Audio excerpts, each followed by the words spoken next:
All right then, hi everyone, ladies and gents, everyone who are here today, this afternoon, this warm afternoon here in Stockholm.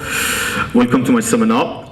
My name is Milad Rasaimanesh and I'm an activist from UNG organization, Young organization in English. And I'm here actually to give you like a 15 minutes presentation about the Iranian LGBTs, who decides what we can do and how can we actually help and support and join the LGBT movements in Iran, Afghanistan, and some other countries in Middle East. Hope you enjoy it. And at the end of the seminar, of course, you have some minutes, some time to raise your question. In case you have any questions, you can talk. Last year, as some of you may remember us, actually we had actually a seminar about violation, like systematic and governmental violations against LGBT in Iran. We were focused on Iranian LGBTs, but of course the seminar that we had covered all the LGBTs in Middle East, Afghanistan, Syria, and some other countries. During the past year, we've been like running a couple of TV programs and like seminars and workshops, and we've been like activated and fighting for LGBT rights in Middle East, in Iran, and all around the globe, in Europe, America, and some other countries.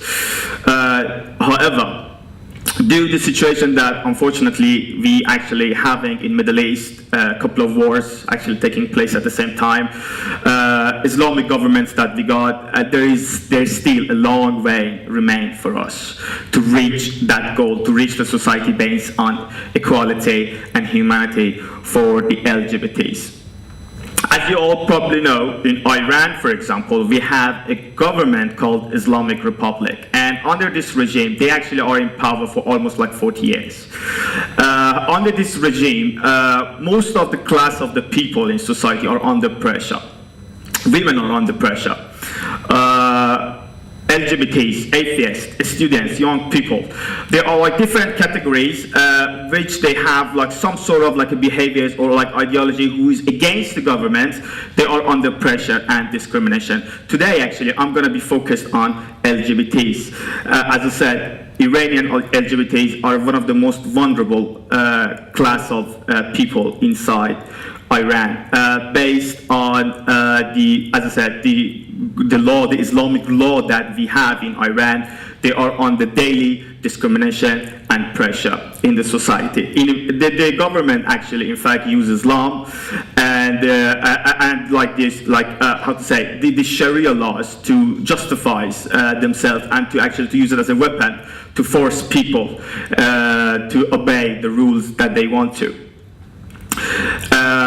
I would like to actually mention at this point some of the anti-human laws and Sharia rules that is forced by the government against the Iranian LGBTs.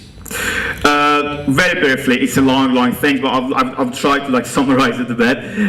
If you're a man in Iran, if you're a man, male to be more precise, and you do the homosexual activity, you will get executed. It really depends on the judge, really, but I'm talking about the law. Based on the law, you will get executed, but it really depends on the judge. So if the judge is not like 100% sure that you have done the homosexuality, then you may get like flogged or you may be in sentence. But based on law, if it's obvious that you have done the homosexual activities and you're a male, you will definitely get executed. If you're a female and you do it more than 4 times, again, based on the judge that you get the death penalty. It's the same thing, but you have to do it like 4 times. This is the law that we have in Iran. So as you see, the law doesn't really help the LGBT situation. It's the issue, in fact. Based on the things that I said, Iranian LGBTs are under pressure. They are actually one of the most deprived group of the people, and like they are forced to deal with a horrible situation on their daily basis. The motto of this year is like, who decide? I would like to just like, I mentioned the law things first, then I would like to just be more realistic and say what's really happening in society. The Iranian LGBTs, I'm talking about the underage LGBTs at this point, like the teens, they are actually, they are defined as a cliche. Their gender is just categorized in the way that people just know about it. For example, they just like categorized into male and females. So if you're a boy, you have to follow specific sexual behaviors. If you're a girl, you have to follow specific sexual behaviors. So what is really happening is most of these people are forced to get married and then have those sort of sexual behaviors which they don't want to. So in fact, in this case, this is the family deciding for us. This is the family deciding who you're supposed to marry with and who you can actually have sexual relationship with. On the other side, as an adult, as like a mature homosexual in Iran, doesn't matter you're a girl or you're a boy, it doesn't matter you're bisexual, heterosexual, transgender, it doesn't really matter. You will actually face a serious problem finding a job and like normal daily social activities. That also leads to the point that you as a homo have to deny yourself. You have to like hide your sex orientations. So in fact, in this case, this is the society. This is the employer who decides for you, not you. So there is no freedom really in that term for the adult homosexuals. The family and the parents actually, first of all, as the homosexuality is a crime still in Iran, they suffer from lack of knowledge. So they don't really know about homosexuality, they don't really know what's happening when they have like a homo kid. And also, they are so scared as homosexuality is a crime. So of course the family will face like troubles, or like they have to like be strong and fight against the government if they have like a homo kids. So they actually do not, I'm talking about the parents in Iran, do not support their homo kids. They don't really actually accept the homo kids in the family. Just because of that, the underage the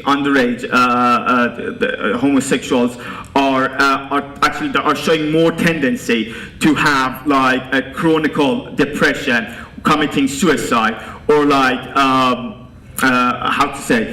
committing suicide, and then have like physical disease, like sexual disease that they may get because they don't have enough knowledge and like there is no support for them. So in this case, really, again, this is the family and this is the society, this is the pressure of the society that actually controls and forces the underage homos in Iran to have specific sexual behaviors.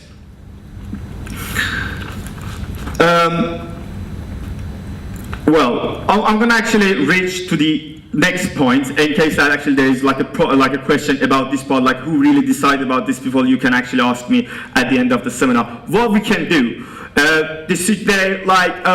As I said, as I mentioned the situation, the Iranian LGBT needs help and support. It's really actually important that the voice of this group, this class of people in Iran be heard, and like these people be supported by the like Europeans and like some other Iranian organization who works in Europe or like in North America.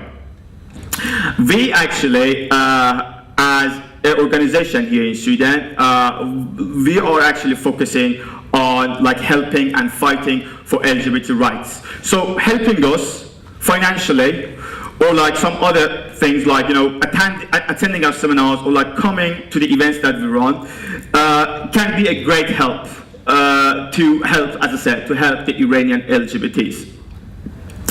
I also would like to say, like, the people actually, the Iranian LGBTs who actually leave the country and try to, like, you know, apply for refugees in a safe country, they also have like different problems. You know, the first country that they go is Turkey, and like as you probably know, if you follow the news, you know what's happening in Turkey at the moment, like, you know, the governmental crisis that they're having. That makes the situation even worse for those people who are in Turkey and applying for refugees to come to a safe country. They also have problems as soon as they arrive into the host country.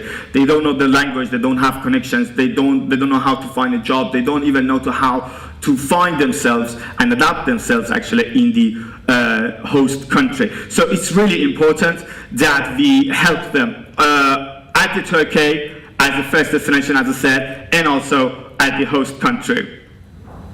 I also would like to mention that secularism is very important. Fighting for secularism is the key point. We cannot actually be like hopeful and optimistic to have like a society based on humanity and equality as long as you have like Islamic governments in like a country in Middle East, including Iran. As long as these people are in power, there is no like future for these people. So fighting for secularism is a key point. It's very important. I also would like to add, like criticizing the religion, in this case Islam, to say, is very important. I can clearly say strongly Islam is a homophobic religion, and it's really important that we actually start to fight against Islam. It's a key point.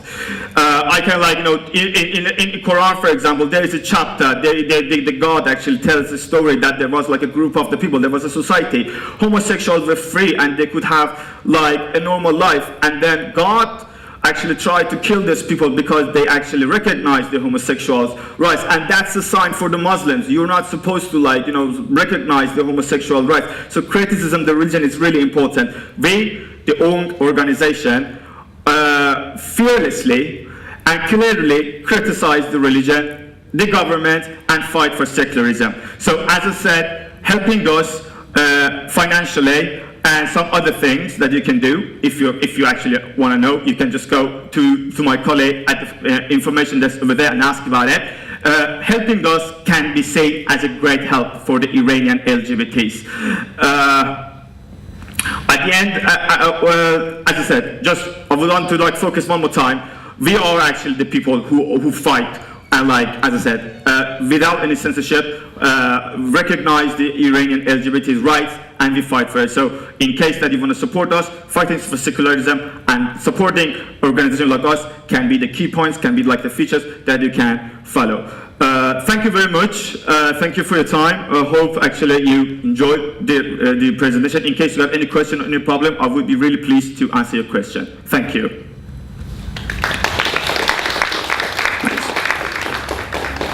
So, any question? Hello. Ooh, okay, thanks. Well, I was like 2 minutes late, so I don't know if you addressed this, but I want to ask you if it's true or a myth that Ayatollah Khomeini issued a decree that it was okay to change for a gay man, for instance, if he changes to a woman, it's okay, because then, you know, you can still have the structure of sex which they support, conservative, etc. And also I want to comment, because I totally agree with you on the point that criticizing religion, in this case Islam, is actually an unavoidable ingredient in any progressive movement. But the problem here in Sweden is that I would say the progressive left have, in many cases, due to what I would call cultural relativism, kind of failed. It's very sensitive to criticize religion, especially Islam, I would say, because then you will get this horrible concept of Islamophobia thrown in your face. You can be called a racist, etc. So, and I have many, I'm a teacher myself, and I have Iranian colleagues, and they are, of course, they came during the Islamistic revolution, and their kids, I have students. I don't think it's a coincidence they are the most critical of Islam. And actually they have, oops. Sorry, you can keep going. If I criticize Islam as a Swede, it's much, you know, I'm much more likely of being called a racist or being summoned by the principle, you know, even if I'm just standing for human rights. But Iranians, because they have the background, they have kind of another position. So it's easier for my Iranian colleagues to be critical of Islam than it is for me. But yeah, so basically my question is, how do you view the debate, this situation where it's very hard to criticize Islam in Sweden? What's the problem with Sweden here? Why is it so hard to criticize a religion that so obviously violates human rights? Thank you. Thank you very much. First of all, the point that you mentioned about the Khomeini was a really actually fair point. It's really important. Yeah, the leader of Islamic Republic once said, like transgender, they can have operations. But two things I would like to mention. First of all, in Iran, actually, the situation that actually they're gonna go and do the operation is very unfair and it's very unhygienic. So they're gonna have like a chronic bleeding, and most of these people they're not gonna have like a normal body after the operations. Based on law, yes, they can do the operation, but like you have to go and see what's really happening in practice.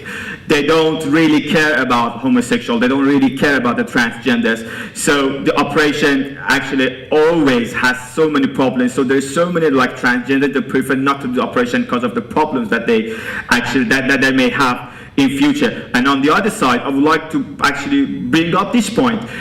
This is 2016, and like all the like these medicine and medical research has proven like these transgenders are not like sick people. Why they have to go and like do their operations? It's a hard, painful operation. Why do you have to do this? As long as like you know they can be counted as like healthy people, and like all they need to do really is like we change the law and recognize their rights. So there is no point to do the operations. So yeah, the Islamic Republic actually, I'm trying actually in my point of it's like a hypocrisy. They're playing a game. They just want to like show to the like a universe, to the like a how to say Western countries that like you know we recognize the LGBT rights. We actually have the law that they can do the operation, and we even support them. That's a lie, really. It doesn't really work in practice.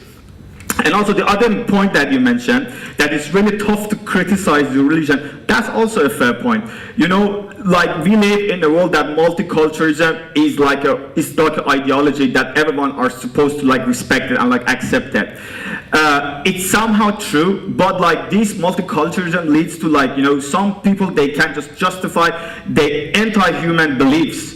Like, look what's happening with the Sharia law against women here in Europe, Canada, and like US. Look what's happening based on like multiculturalism they're doing against LGBTs. What I'm saying is like fighting against multiculturalism and focusing like universal human rules. It's a key point also.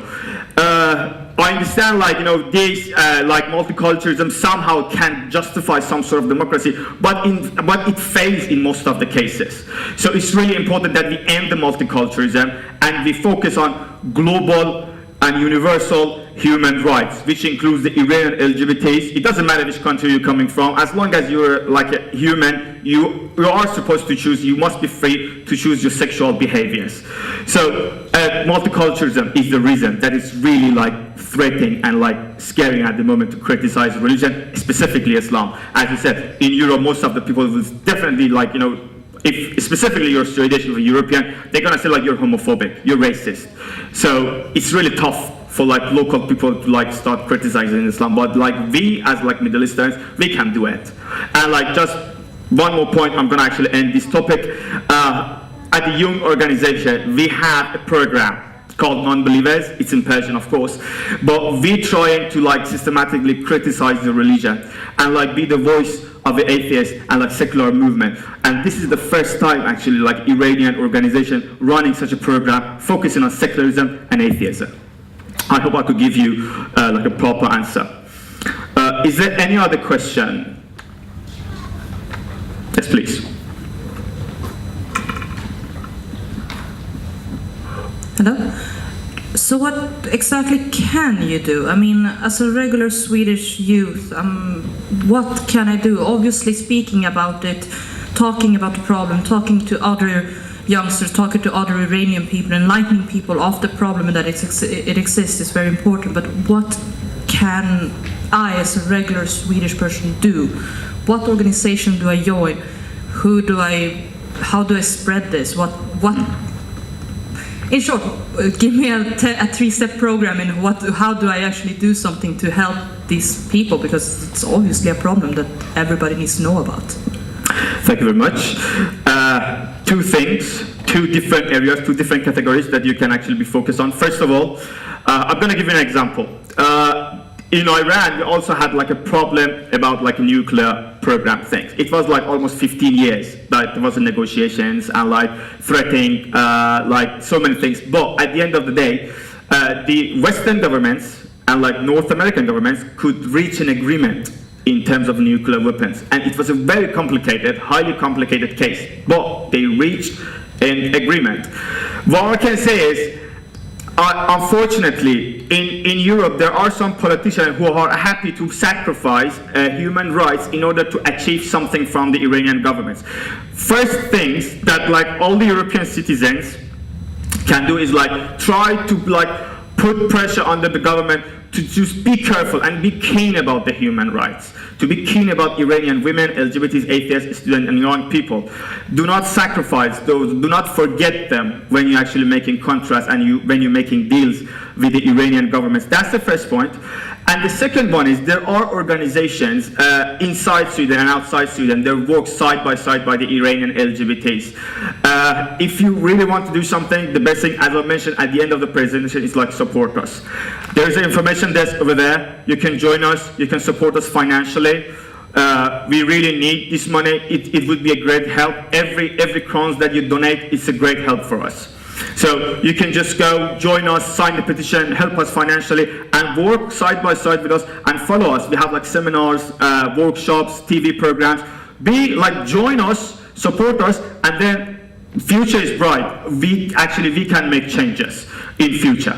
I'm pretty sure about it. But as I said, it's really important that people hear our voice and just help us and support us in the things that we're doing. Thank you. Yes, please. I'm thinking within other religions,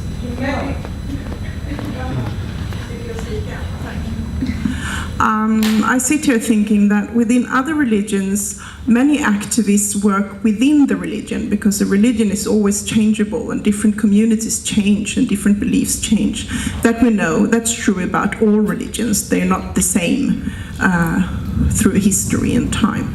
Why do you choose the atheist way as a way of supporting LGBT people? Why not doing like other people do within all other religions, where you work within the religion and you work with the religion and you work with the religious leaders to secure LGBT rights? And secondly, is there an organization for religious LGBT people in Iran? How can you live a religious life? How can you be close to God and so on? And close to God and be a part of a community and so on, and be an LGBT person. Well, okay. Okay, thank you very much. I would like to to say, clarify the things. Of course, there's a difference between Islam as a religion and Islamism as a movement, as a political Islam. Both must be criticized if you're looking for a humanity, if you're looking for a society based on humanity and equality, as I said. Islamism, we have a movement at the moment, it's called political Islam. There are people, there are politicians, they're using Islam as an ideology and also as a machine to control people. That's political Islam. You're atheists. What about people who are religious and want to live a religious life, who believe, who have a faith? Okay, what I'm saying is let me finish. First of all, criticizing Islam and fighting against Islam is in fact fighting against the government. So there is no way, there is no difference. If you're fighting against Islam, you're in fact fighting against the government. It's automatic things. And also on the other side, Islam as a religion, Islam as as something that people can choose, it's still a problem, because in Islam, there is only like specific sexual behaviors. They're not accepted. If you read the Quran, it's not accepted that you have like a different type of sexual behaviors. You're a male, you have a specific type of behavior. You're a female, you have a specific type of like behaviors. So it's really important that we start like criticizing Islam, because even if you are in a cave or something, you're at home, just religious, talking to God and reading Quran, automatically you become homophobic, because homophobia is a main role in Islam. It's inevitable. As I said, there's so many rules about like sexual behaviors, like marriage things, how you're supposed to have sex, blah, blah, blah. And then at the end of the day, it just only gives you two categories, male and female. There is no homosexuality, there is no bisexuality, there is no transgenders at all. So they're not recognized. So the both ways, political Islam as a movement, that have the power, they are in power actually in Middle East, must be criticized, and also Islam as a religion must be criticized. Hope I gave you the answer somehow.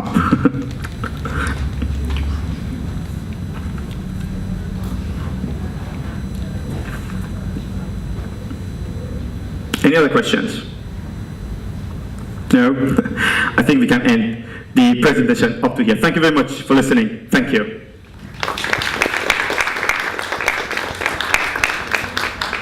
Just one more thing.